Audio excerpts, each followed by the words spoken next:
Have you ever felt like you just don't fit in? Like you're trying your best, but everything just seems to go wrong? Well, let me tell you a story about a little dragon who felt exactly the same way. His name was Dylan.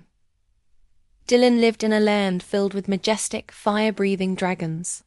They had shimmering scales of ruby red and emerald green, and their roars could shake mountains. But Dylan was different. His scales were a soft sky blue, and when he tried to breathe fire, all that came out was a puff of sparkly, colorful bubbles. The other dragons would laugh. "Look at Dylan the bubble dragon," they'd jeer. Dylan would droop his wings and hide behind a large rock, his heart feeling as heavy as a boulder. He wished more than anything that he could breathe fire just like everyone else.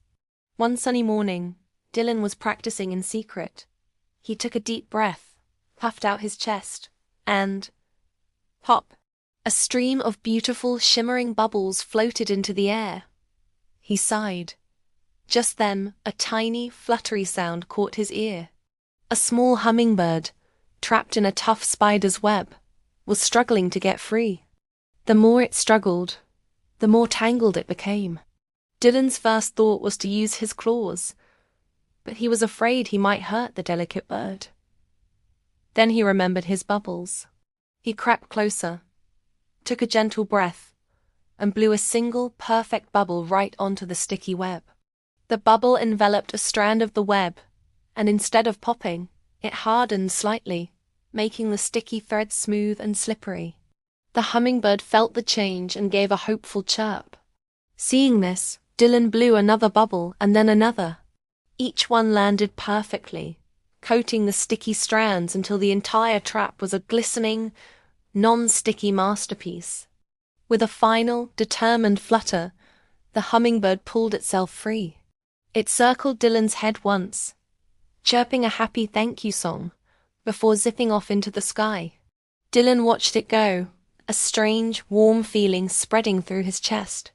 He hadn't needed fire. His bubbles, the very thing he was so ashamed of, had saved the day. News of Dylan's clever rescue traveled fast. A few days later, a family of squirrels came to him in a panic. Their winter supply of nuts was stuck at the bottom of a deep, thorny bush. No one could reach it without getting pricked.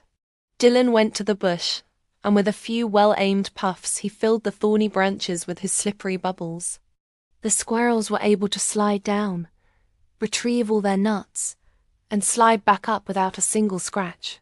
Soon, dragons from all over the valley started coming to Dylan, not to tease him, but to ask for his help. His bubbles could clean dirty scales without scrubbing. They could lift heavy rocks that were blocking paths, and they even made the dragon fledglings giggle with delight. Dylan was no longer Dylan the bubble dragon in a mean way. He was Dylan the bubble dragon, the hero, the helper, the friend.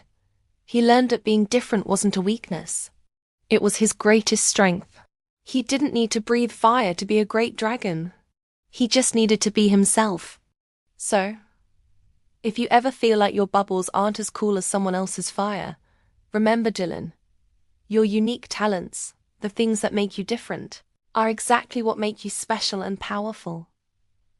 Embrace your bubbles. Thanks for watching, everyone. If you enjoyed Dylan's story, don't forget to like this video and subscribe for more tailies that warm the heart. See you next time.